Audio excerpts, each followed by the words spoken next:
تعالوا نعمل مع بعض طاجن بطاطس بالكبد والقوانص، يوفر معانا ماديا، فكرة جميلة جدا للمغتربين، وكمان سريع في التحضير، وكمان ينفع للعزومات، والطعم على كيف كيفك.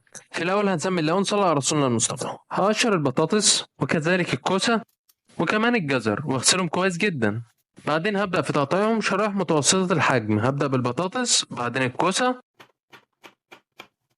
بعدين الجزر، والشاي السبايسي اللي زيي قرن فلفل حار. بعدين هقطع الفلفل الرومي دواير، أما الطماطم فهقطعها قطع صغيرة.